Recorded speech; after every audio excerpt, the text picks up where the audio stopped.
The ground trembled beneath the feet of 600,000 men. The sky turned blood red as the greatest prophet who ever lived drew his final breath on Mount Nebo. For 40 years, Moses had been the voice of the Almighty, the man who split seas and brought down plagues, who spoke with God face to face as a friend speaks to a friend. Now he was gone, dead, buried in a secret grave that no human eye would ever find. But what happened next was not silence. What followed was not chaos. Instead, in the space of just a few short days, 7 earth-shattering events erupted across the landscape of Israel that would change the course of history forever.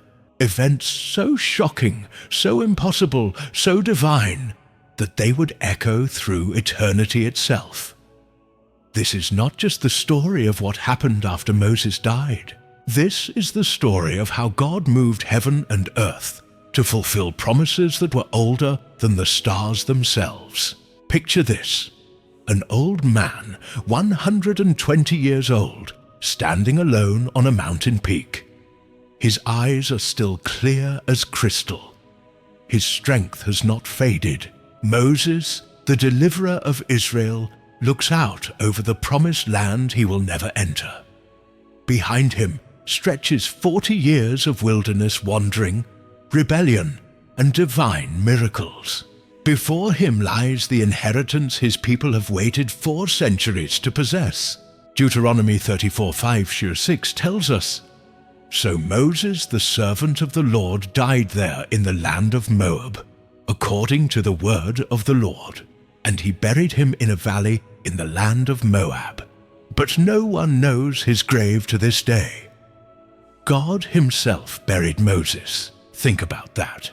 The creator of the universe took the body of his faithful servant and laid him to rest in a place no human would ever find. This wasn't just a death. This was a divine transition, a cosmic changing of the guard. For 40 years, Israel had known only one voice of authority. Moses was their lawgiver, their prophet, their deliverer, their judge. When they sinned, Moses interceded. When they doubted, Moses encouraged. When they rebelled, Moses stood between them and the wrath of God. He was irreplaceable, or so they thought. But God had other plans, plans that had been in motion long before Moses ever saw a burning bush, plans that would not stop with one man's death, no matter how great that man had been. The moment Moses closed his eyes for the last time, something extraordinary began to unfold. 7 events that would prove beyond any shadow of doubt that the God of Abraham, Isaac, and Jacob was still very much alive, very much in control, and very much ready to finish what he had started. Number 1, God speaks to Joshua immediately. Most leaders, when they die, leave behind confusion, power struggles, and uncertainty. Committees form. Elections are held. People debate and argue about who should take charge. But when Moses died, none of that happened.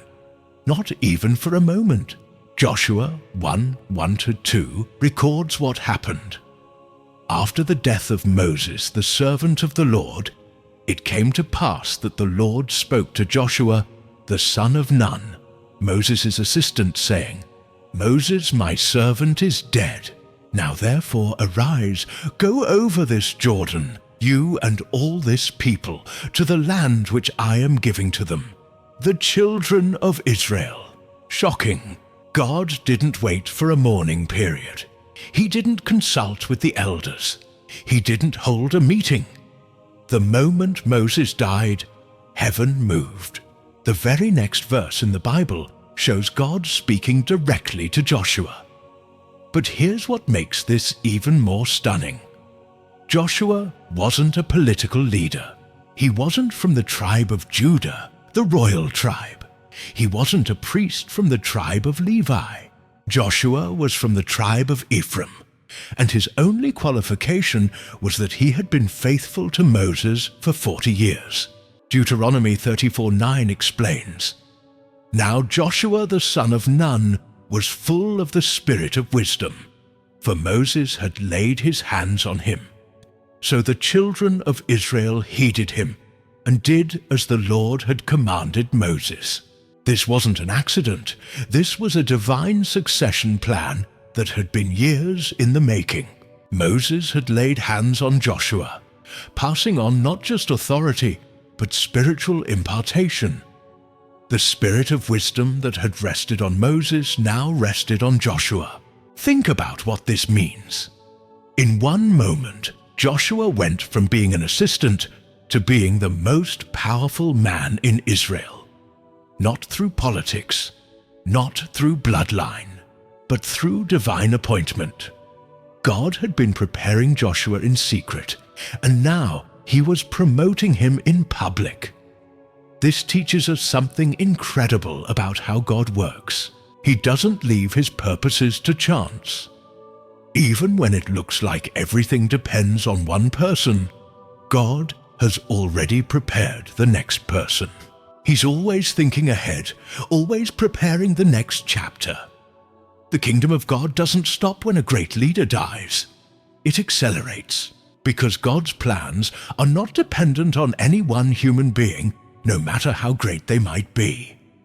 Moses was irreplaceable as a person, but his role was transferable, and God had spent decades preparing Joshua to carry the torch. Shock number 2. God gives Joshua an impossible assignment. Now imagine being in Joshua's sandals for a moment. You've just been promoted to lead over 2 million people across a raging river into enemy territory. You've never been a general. You've never led a military campaign. You've spent your entire adult life following orders, not giving them. And then God speaks to you with words that should terrify any rational person. Joshua 1:3-5. Every place that the sole of your foot will tread upon, I have given you, as I said to Moses. No man shall be able to stand before you all the days of your life. As I was with Moses, so I will be with you. I will not leave you nor forsake you. Wait. Every place your foot steps, I have already given you. No man will be able to stand before you. God was speaking about the future as if it was already accomplished fact. But the reality on the ground was very different. Jericho stood before them with walls so thick that houses were built on top of them. The Canaanites had iron chariots and fortified cities. Giants lived in the land, the descendants of Anak, who had terrified the previous generation of spies. Multiple kings had already formed alliances to destroy Israel the moment they crossed the Jordan. From a human perspective, Joshua's assignment was impossible. He had no military training, no siege equipment, no cavalry, no battle experience. He was being asked to conquer a land filled with professional armies, while leading a nation of former slaves who had just finished 40 years of wandering in the desert. But God wasn't asking Joshua to fight with human strength. He was asking him to fight with divine presence. As I was with Moses, so I will be with you. That was the key. Not strategy, not strength, not skill, but presence. The same God who had split the Red Sea was promising to fight for Joshua. This is where many of us miss the point. We look at our circumstances and think God is asking too much. The mountain looks too high. The enemy looks too strong. The task looks too big. But God never calls us to do anything in our own strength. He calls us to do impossible things so that when they happen, everyone will know it was Him, not us. Joshua 1:9 gives us the secret. Have I not commanded you? Be strong and of good courage. Do not be afraid, nor be dismayed, for the Lord your God is with you wherever you go." God didn't ask Joshua to feel ready. He asked him to be obedient. There's a difference. Feeling ready is about our strength. Being obedient is about trusting His strength. And God's strength is more than enough for any assignment He gives. This is why God often calls us to things that are bigger than we are, not to crush us, but to stretch us, not to discourage us, but to show us what He can do through us when we stop depending on ourselves and start depending on Him. Number 3, the people unite behind Joshua instantly. Here's what should have happened when Moses died: division, arguments, resistance, rebellion. After all, this was the same generation whose parents had complained about everything: the food, the water, the leadership, the destination. This was a people with a 40-year history of grumbling and rebellion. But what actually happened was the exact opposite. Joshua 1:16-18 records their response. "So they answered Joshua, saying, 'All that you command us we will do, and wherever you send us we will go. Just as we heeded Moses in all things, so we will heed you. Only the Lord your God be with you, as He was with Moses. Whoever rebels against your command and does not heed your words in all that you command him shall be put to death. Only be strong and of good courage." Shocking! They didn't just accept Joshua's leadership. They demanded absolute loyalty from each other, with death as the penalty for rebellion. This wasn't empty religious talk. This was a generation that had watched their parents die in the wilderness because of disobedience. They had seen what rebellion cost. They had watched Korah and his followers swallowed alive by the earth for challenging Moses' authority. They had seen the bronze serpents kill thousands who complained against God. They had buried an entire generation who refused to enter the promised land because of fear and unbelief. Numbers 32:11-13 explains what happened to the previous generation. "Surely none of the men who came up from Egypt, from 20 years old and above, shall see the land of which I swore to Abraham, Isaac, and Jacob, because they have not wholly followed me. So the Lord's anger was aroused against Israel, and He made them wander in the wilderness 40 years. This new generation was determined not to make the same mistake. They had learned from watching their parents die in the desert that the cost of rebellion was too high. They were united around one thing: they would not miss their moment. They would not wander for another 40 years. They would not die in the wilderness like their fathers had. This unity wasn't born out of love for Joshua personally. It was born out of desperation to enter their inheritance. They had been slaves in Egypt, wanderers in the wilderness, and now finally they had a chance to be what God had always intended them to be: a nation in their own land. So when God appointed Joshua, they rallied around him with a unity that shocked everyone. Not because Joshua was perfect, but because they knew that divided people never inherit promises.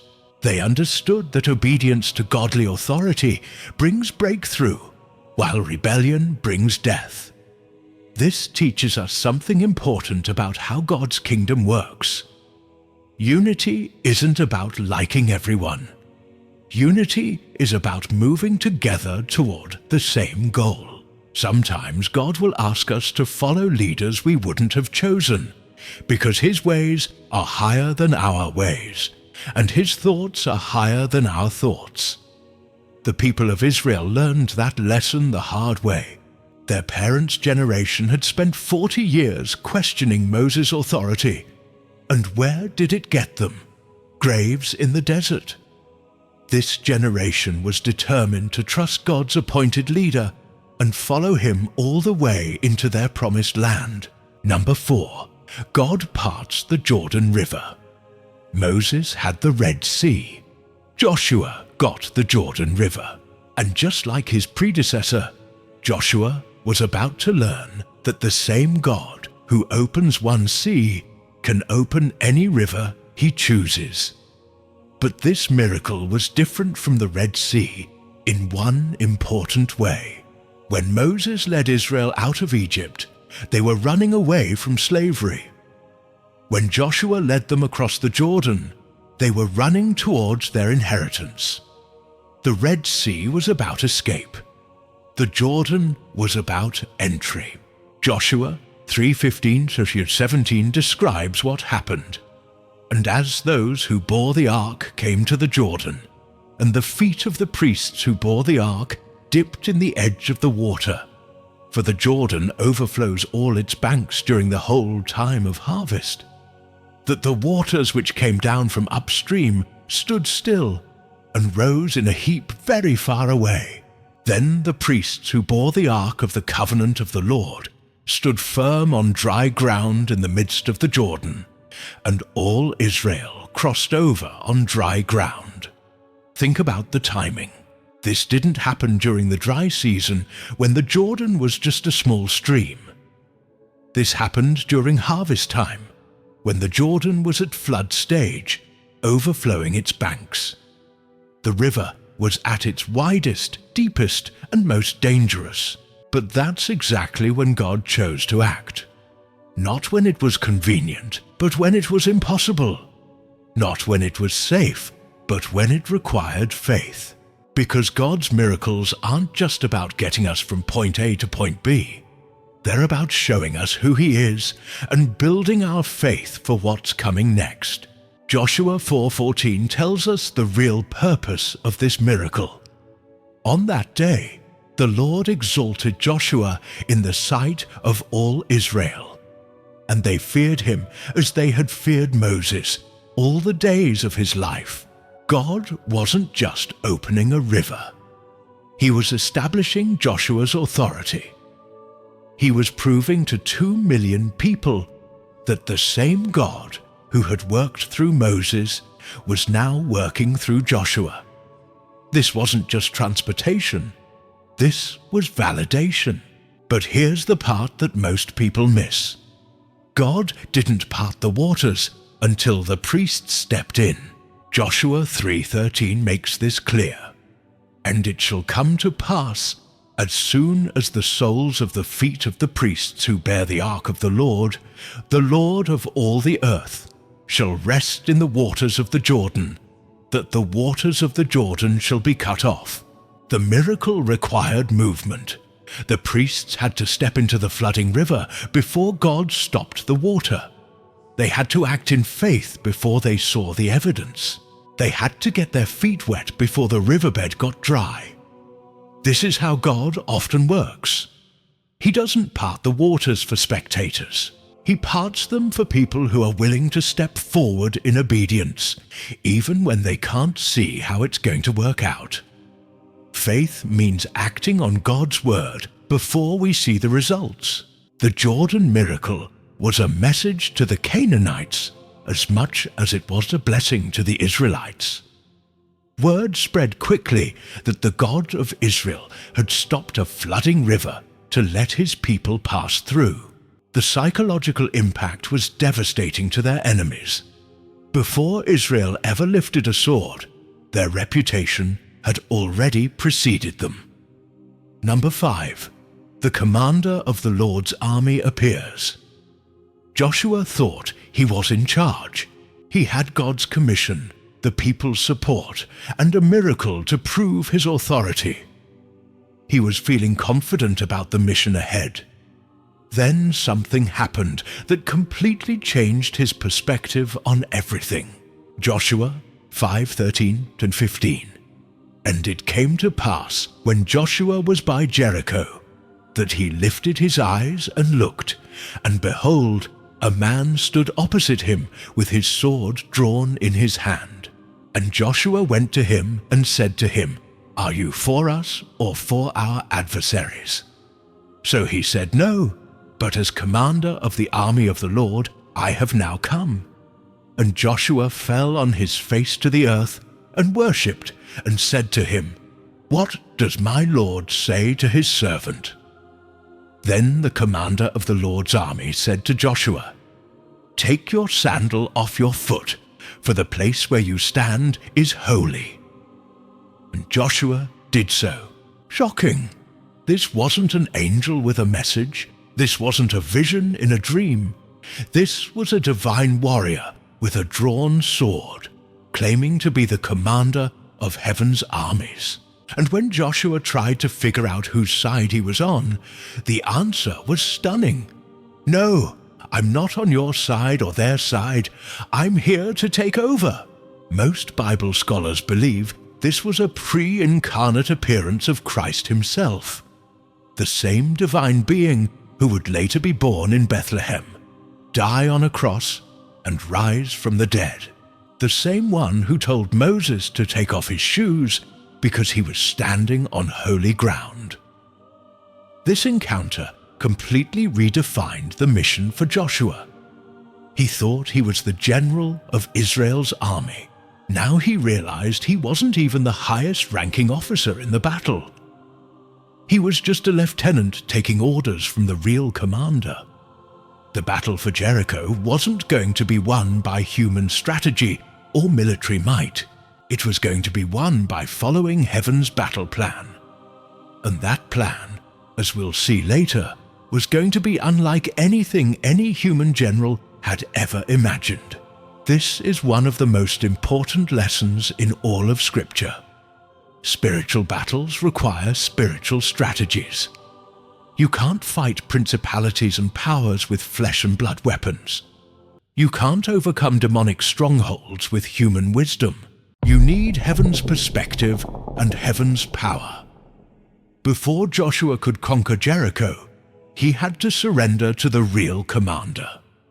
Before he could lead others in battle, he had to learn to follow orders from above. Before he could win the war, he had to lose control. This is often where we struggle in our own lives. We want God to bless our plans instead of asking Him for His plans. We want Him to help us win our battles instead of asking Him what battles He wants us to fight. We want to be the general instead of being willing to be a soldier in His army. But victory comes from alignment with heaven's strategy, not from the strength of our own strategy. The commander doesn't come to support our agenda. He comes to replace our agenda with His agenda. And His agenda is always better than ours, even when we can't understand it at first. Number 6. The manna stops completely. For 40 years, every single morning had started the same way. The people would wake up, step outside their tents, and there it would be. Manna, bread from heaven, food that required no planting, no harvesting, no cooking, just collecting. It was white like coriander seed, sweet like honey, and it appeared fresh every morning except the Sabbath. It had sustained 2 million people through 4 decades of wilderness wandering. It was the most reliable thing in their lives, until the day it wasn't. Joshua 5:12. Then the manna ceased on the day after they had eaten the produce of the land, and the children of Israel no longer had manna, but they ate the food of the land of Canaan that year. Picture the shock. Joshua wakes up the morning after they had eaten food from the promised land for the first time, and there's no manna, nothing. After 40 years of supernatural provision, it just stopped. No warning, no gradual decrease. One day it was there, the next day it was gone forever. Why?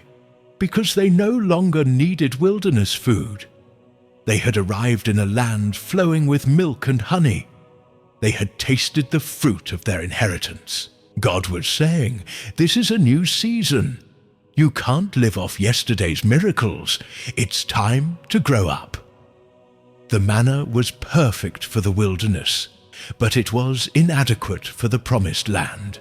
In the desert, they were nomads with no permanent home. In Canaan, they were going to be farmers, builders, warriors, kings. They needed a different kind of provision for a different kind of life. This teaches us something important about how God provides for us. His provision changes as our circumstances change. What sustained us in one season might not be what He uses in the next season. When God stops providing something familiar, it's not always a sign of His displeasure.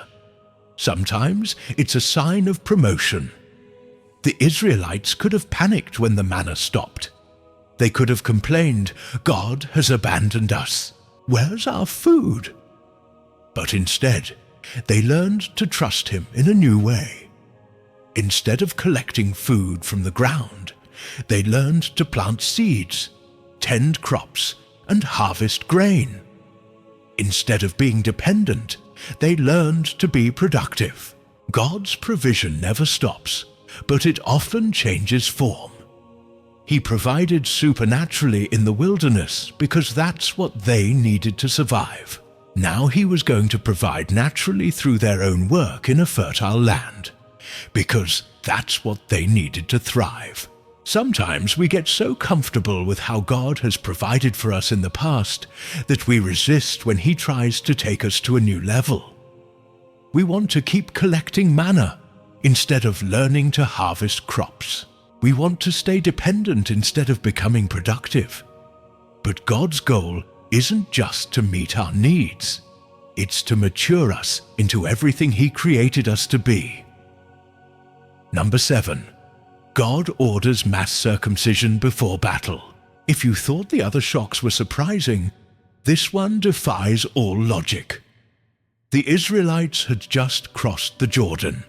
They were standing in enemy territory. Jericho's massive walls loomed in the distance. From a military standpoint, this was the time to strike fast, to catch their enemies off guard while morale was high and momentum was strong. Instead, God gave Joshua an order that should have terrified any military commander. Joshua 5:2-3. At that time the Lord said to Joshua, "Make flint knives for yourself, and circumcise the sons of Israel again the second time." So Joshua made flint knives for himself and circumcised the sons of Israel at the hill of the foreskins. Wait, what? God wanted Joshua to deliberately weaken his entire army right before the biggest battle of their lives? Circumcision would leave every fighting man unable to walk, let alone fight, for several days. They would be completely vulnerable, sitting ducks for any enemy army that decided to attack. But they obeyed. Every male in Israel submitted to this painful procedure that would temporarily incapacitate them. Why? Because this wasn't just about military strategy. This was about covenant identity. Joshua 5:4-7 explains the reason. All the men who had been born during the 40 years in the wilderness had never been circumcised. They had grown up outside the full covenant that began with Abraham. Before they could take the land, they had to take the mark of belonging to God. This was God's way of saying, "You don't win because you're strong. You win because you're mine." Before there can be victory, there must be consecration. Before conquest, there must be covenant. It was the ultimate test of faith. Here they were, surrounded by enemies, and God was asking them to make themselves completely helpless for several days. But they trusted that if God was requiring it, God would also protect them during it. And He did. Joshua 5:9. Then the Lord said to Joshua, "This day I have rolled away the reproach of Egypt from you." The circumcision wasn't just a physical act. It was a spiritual cleansing. It was God cutting away their past as slaves and marking them as his chosen people. It was preparation for a new kind of life, in a new land with a new identity. This teaches us that God sometimes asks us to become vulnerable before he makes us victorious. He asks us to surrender our strength before he shows us his strength. He asks us to trust him with our weakness before he demonstrates his power through us. The Israelites learned that obedience to God's commands is more important than human logic. Following his ways is more strategic than following conventional wisdom. And trusting his timing is more important than rushing ahead with our own plans. As we look at these 7 shocking events together, a pattern begins to emerge. Each event wasn't random or disconnected.